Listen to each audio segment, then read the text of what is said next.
Entonces, lo que estaba diciendo, lo que les estaba diciendo, entonces, así como lo hemos hecho para ruedas de fricción, también podemos diseñar o calcular, ¿no es cierto?, el mecanismo de cono que van a transmitir movimiento, ¿sí? Así como en ruedas establecíamos una serie, unos parámetros de diseño, acá también vamos a tener unos parámetros de diseño. O sea, el diseñador va a tener variables donde las variables conocidas o, o variables que puede él manejar son los que se denominan, acuérdense, parámetros de diseño. Y se calcularán las variables desconocidas en base a estas. En el caso de conos de fricción, ¿quiénes van a ser los parámetros de diseño? O sea, las variables que tienen que ver con las necesidades a cumplir, básicamente. Entonces, así como yo les decía en ruedas de fricción, que normalmente, ¿para qué sirven estos mecanismos? Y para controlar un movimiento, una determinada velocidad de entrada respecto a una determinada velocidad de salida. O sea, yo necesito, como les decía, mover una bomba que tiene que girar a 500 revoluciones con un motor que tiene 1500 vueltas. O al revés, necesito hacer girar cualquier máquina a 3000 vueltas con una máquina con un motor que gira a 1500. Entonces, en ese caso tendría que multiplicar o reducir, y esa es básicamente lo que yo puedo lograr con estos mecanismos, además de la aumento o disminución de la cupla en relación con el aumento o la disminución de la velocidad, que ya lo charlamos en clases anteriores. Entonces, siempre el tema de las velocidades angulares va a ser un tema que yo voy a tener que cumplir. Por lo tanto, voy a conocer la velocidades, la relación la relación de transmisión. ¿Mm? Y aquí cantadito está el otro parámetro, que es el ángulo entre los ejes. O sea que aquí obligadamente yo necesito transmitir entre ejes que formen un determinado ángulo phi. Entonces estas son las los dos parámetros de diseño sí o sí que se deben cumplir en el caso de los conos.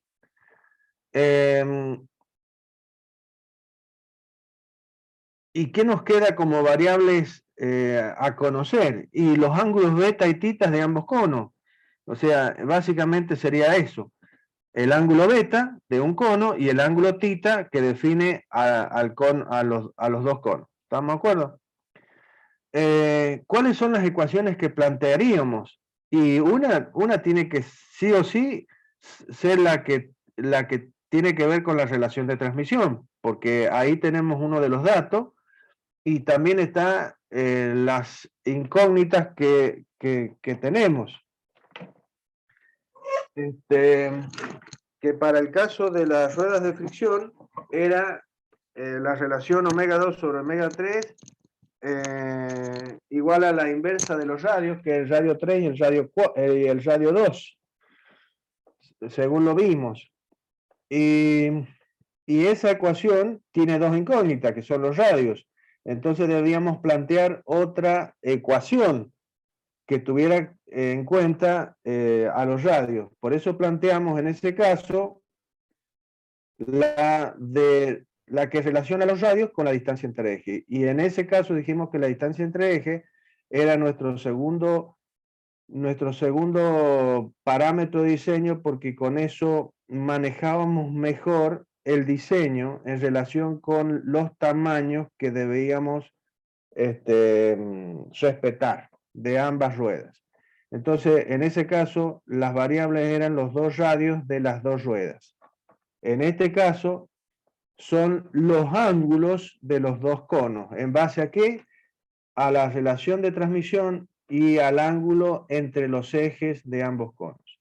Entonces la ecuación, una de las ecuaciones va a ser la ecuación que relaciona los ángulos de ambos conos con el ángulo entre los ejes. En el caso que los ejes sean, que los conos sean externos, vamos a ver que el ángulo entre ejes es la suma de los ángulos de cada cono. Entonces beta más tita igual a phi.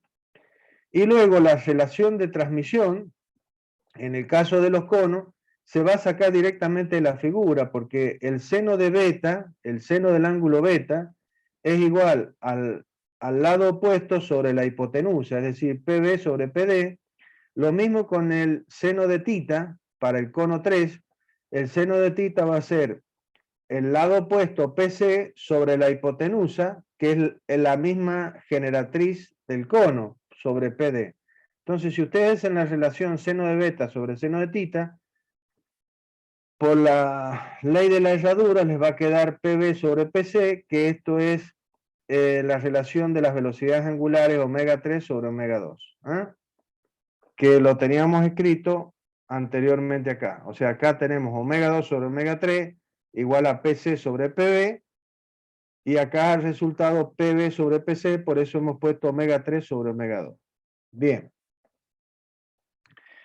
¿Cuáles son las ecuaciones?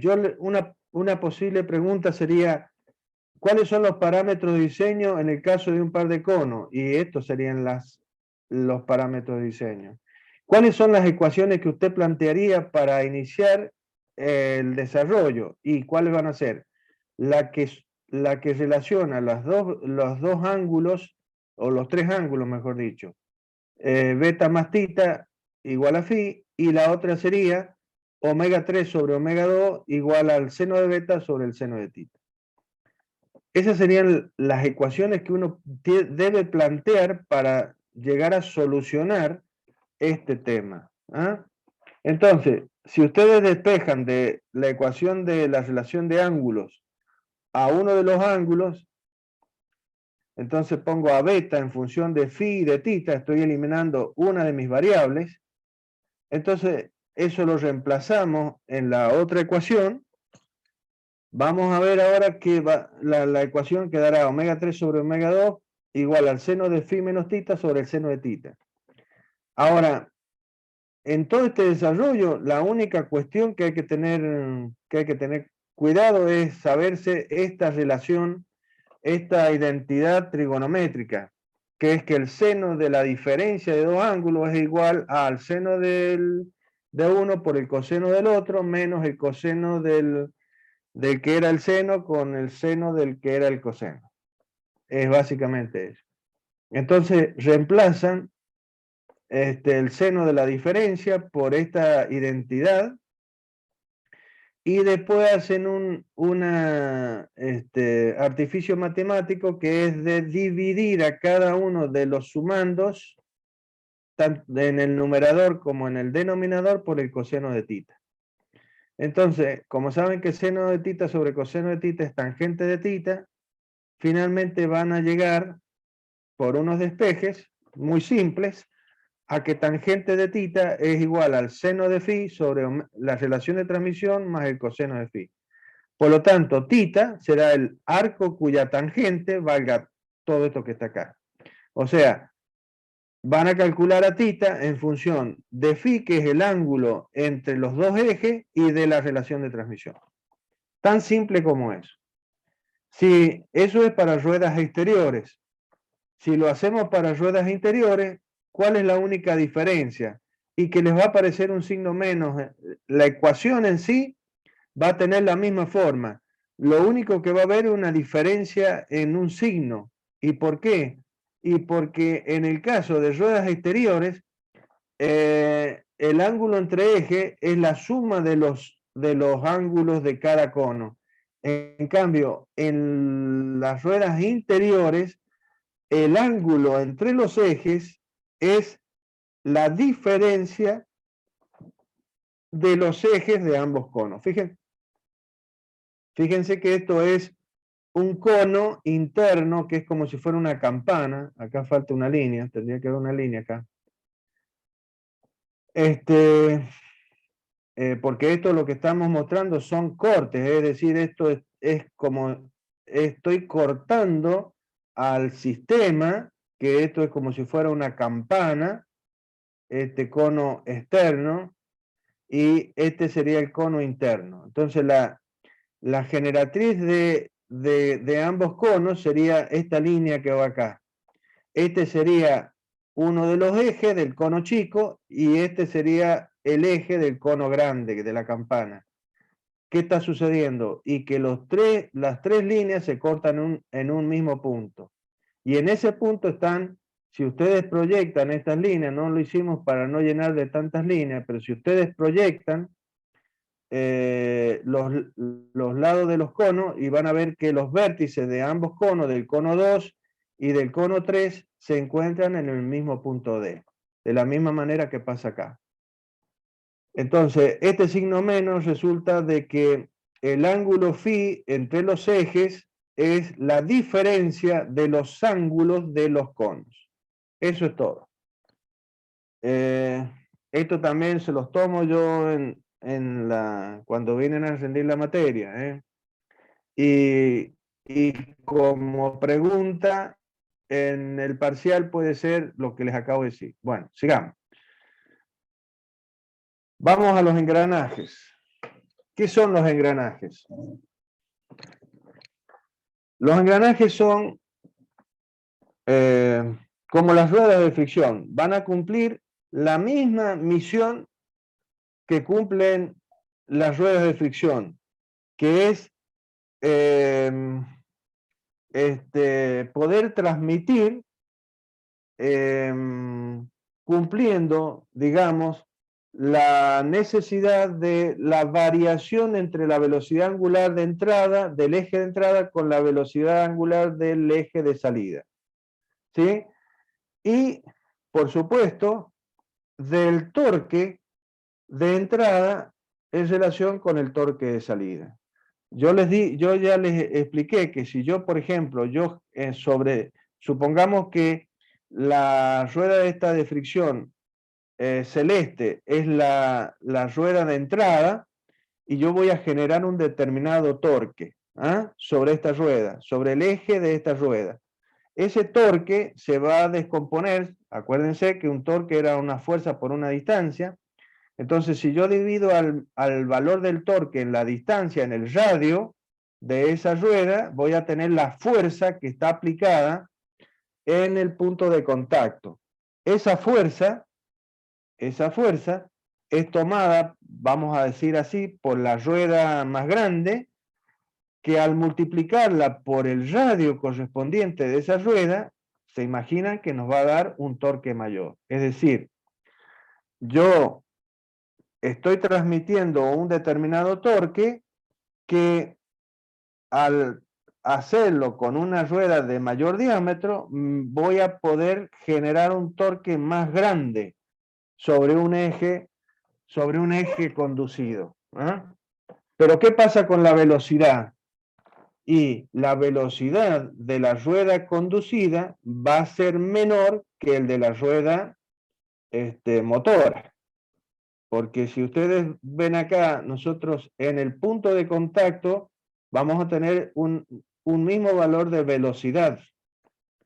Porque si no fuese el mismo valor en el punto de contacto, los dos puntos de contacto, en el punto de contacto existen dos puntos, como siempre, el mismo punto como perteneciente a una rueda y ese mismo punto como perteneciente a la otra rueda.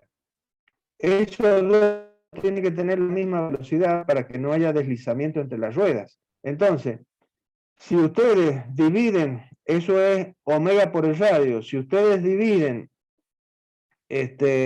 por el radio mayor, van a tener una velocidad de omega menor en la rueda grande que en la rueda pequeña. O sea que la relación de velocidad angular a torque es inverso.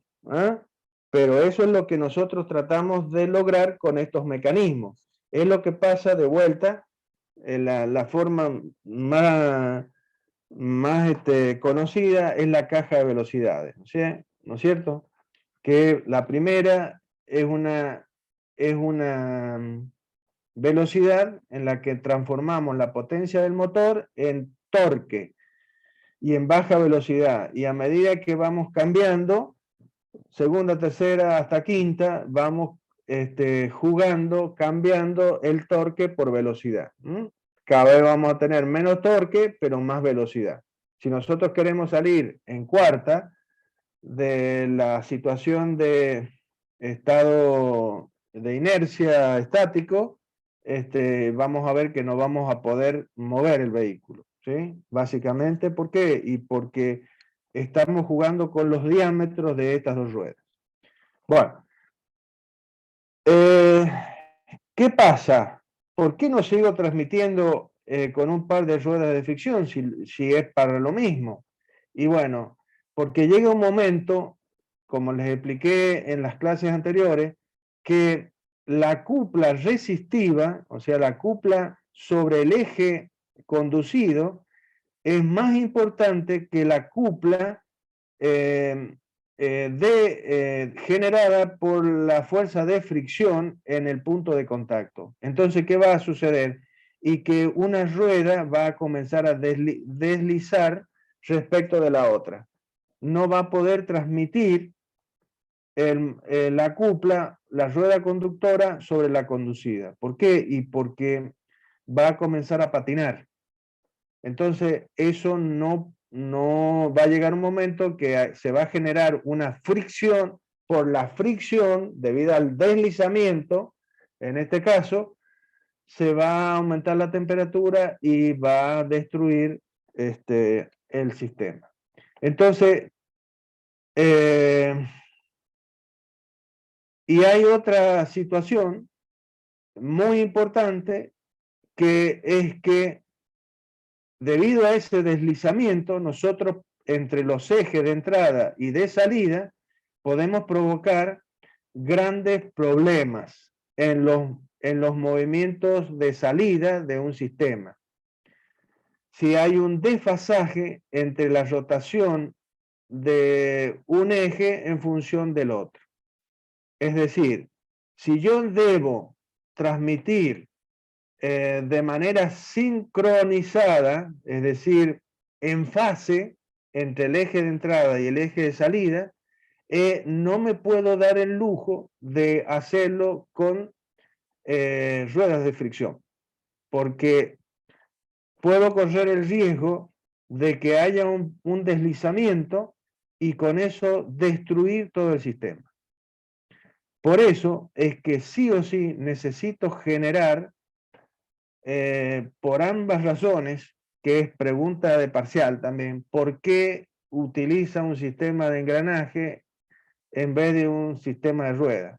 Por dos razones. Una es porque necesito transmitir mayores torques y porque lo debo hacer en forma sincronizada.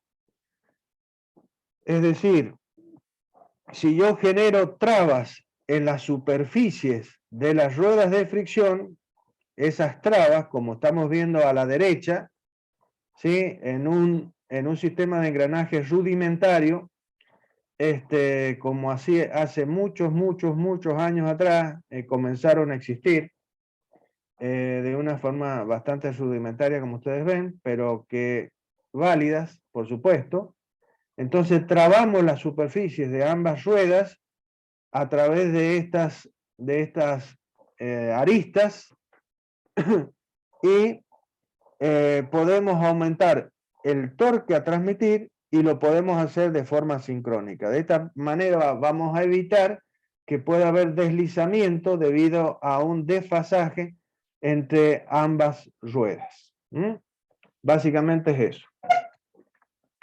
Esa es el porqué de la existencia de los engranajes. Bueno, nosotros vimos en el caso de la relación de, cuando comenzamos con la relación de transmisión, vimos de que esto se hacía entre dos ejes, entre dos palancas o entre dos cuerpos, a través del contacto directo entre superficies. En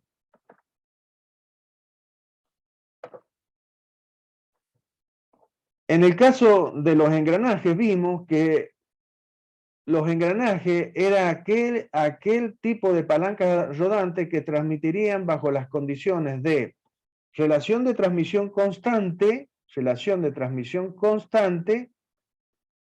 lo cual significaba ¿qué cosa? Que el punto M que surge de la intersección de la normal a ambos perfiles en el punto de contacto con la línea que une los centros, ese punto debía permanecer fijo. En el mismo punto, cualquiera sea el par de puntos de los perfiles que se ponía en contacto.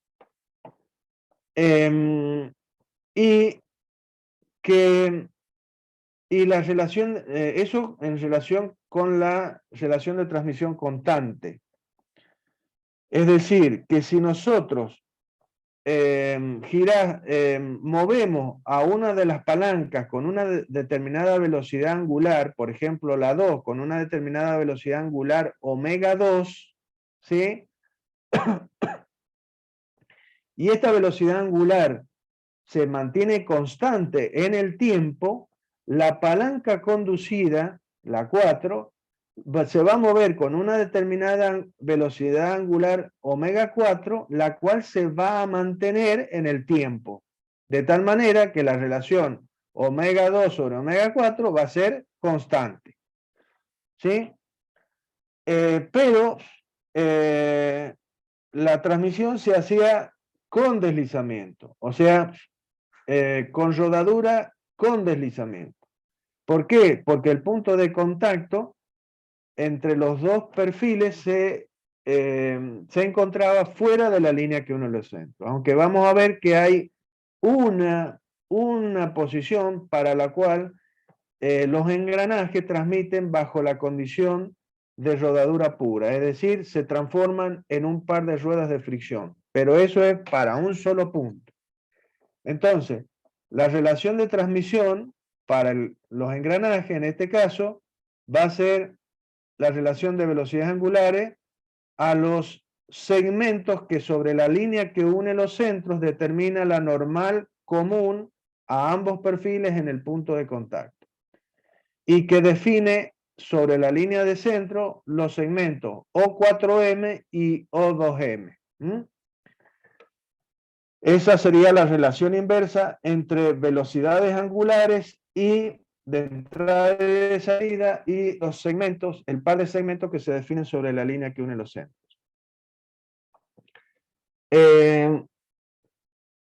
Bien.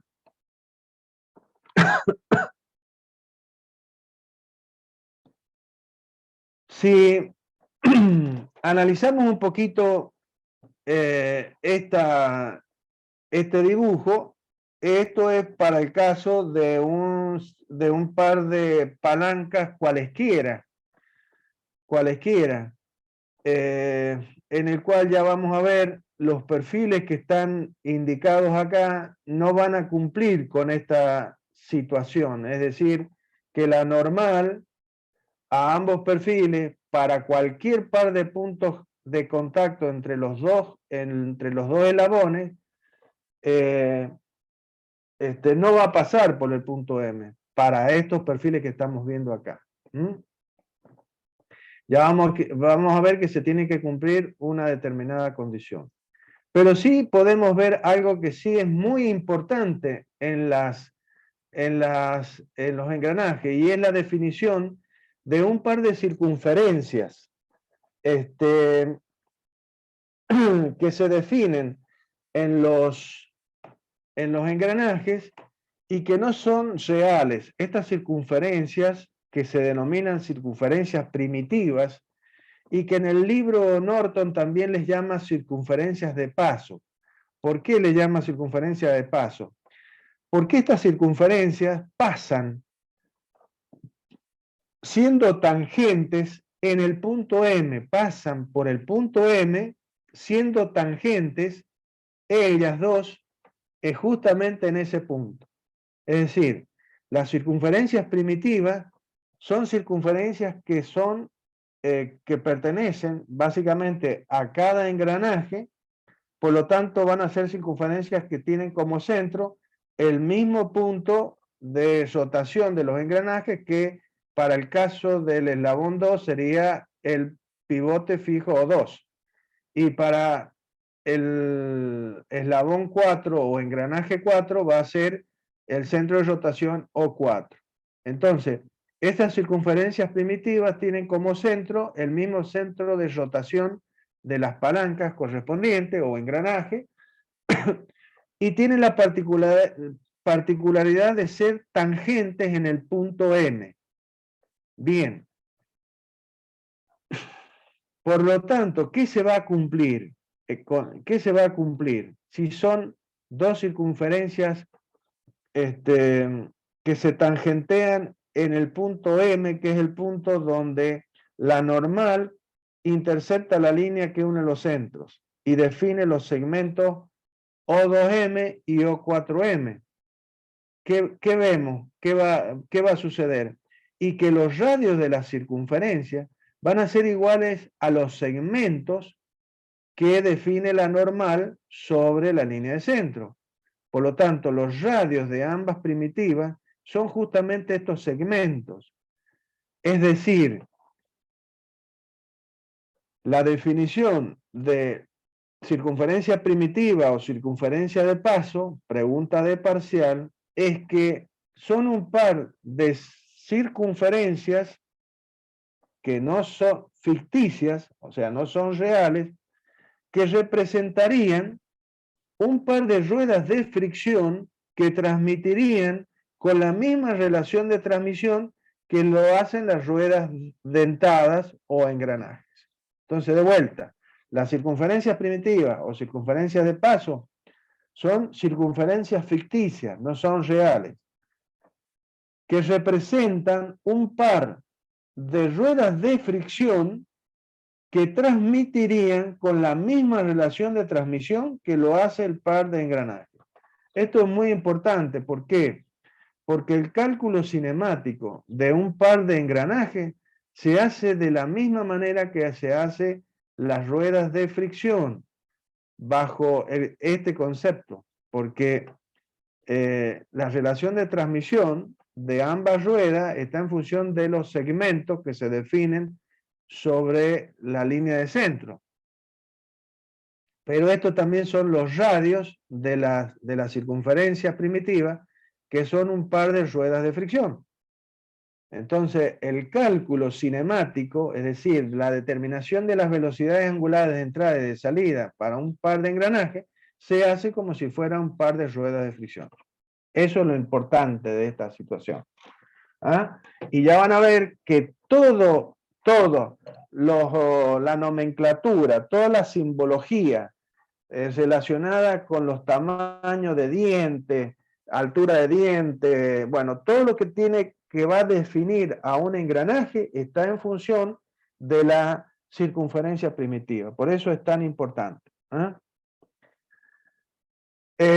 Otra cosa importante, todo lo que tenga que ver con las primitivas se escribe con letra mayúscula. Por eso van a ver que radio 2, radio 4, el radio correspondiente a la primitiva 4, R4, el radio primitivo de la circunferencia primitiva 2, radio 2, etcétera, etcétera. Todo se escribe con mayúscula, lo que está referido a las primitivas. Bueno,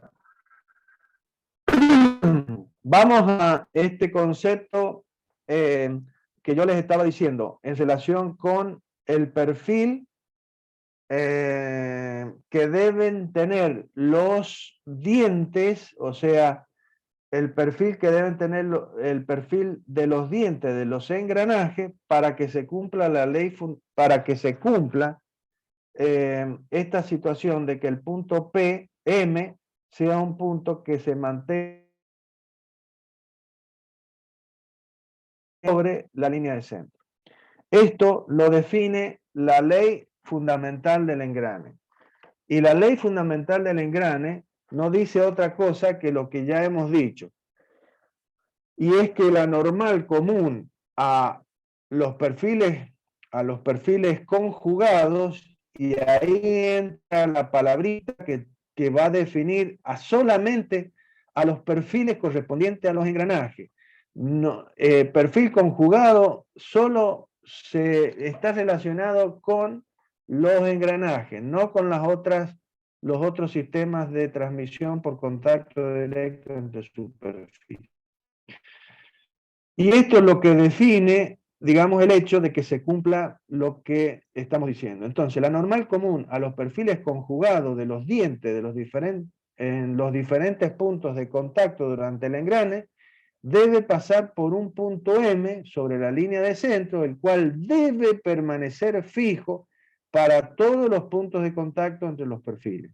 O sea, mientras dure la transmisión del movimiento. ¿Ah?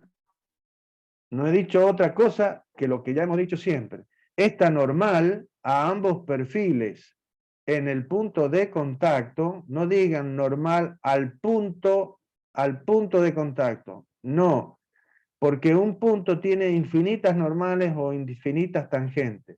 La forma de decirlo es la normal a los perfiles de los dientes en el punto de contacto corta la línea que une los centros en un punto M. Este punto debe permanecer fijo durante toda la transmisión del movimiento.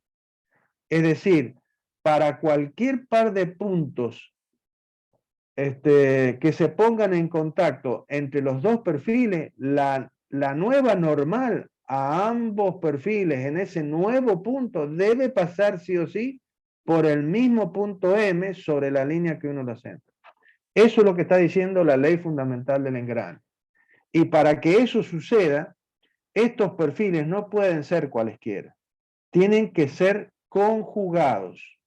Conjugados. ¿Y qué significa que sean conjugados? Empezando, no tienen por qué ser iguales. Pueden ser diferentes. Lo que deben cumplir es con justamente la ley fundamental del engrane. Deben cumplir que su forma sea tal que cumpla con esta situación. Fíjense, nosotros acá tenemos dos engranajes y fíjense, ya vamos a ver esto.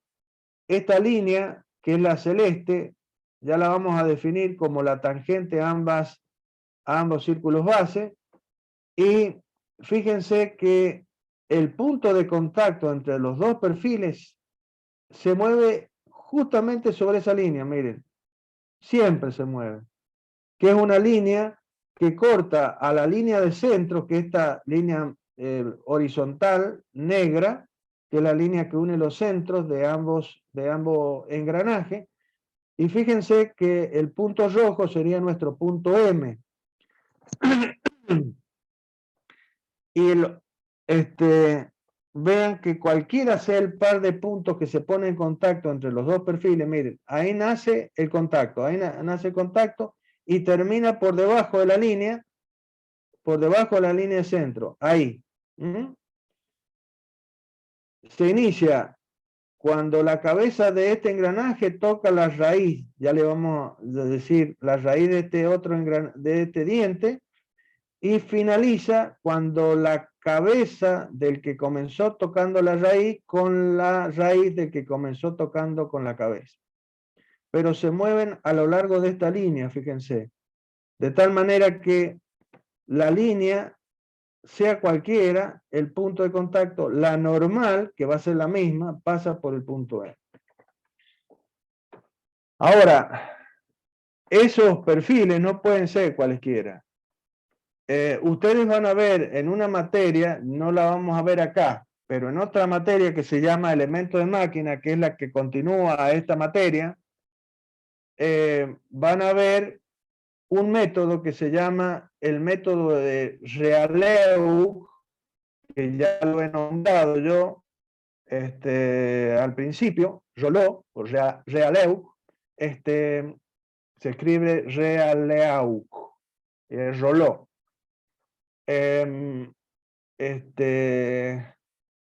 Ese investigador, ingeniero investigador, desarrolló un método gráfico para que se basa justamente en la ley fundamental del engrane.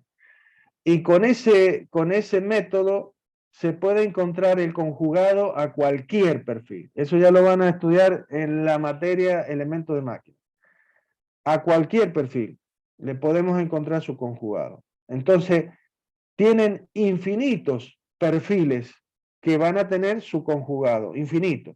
Ahora, de los infinitos, industrialmente no podemos tener infinitos perfiles. Entonces, se han elegido una serie de perfiles en función de las características, de las propiedades que tienen estos perfiles, en base a su simplicidad en la mecanización, y de determinadas propiedades que determinados perfiles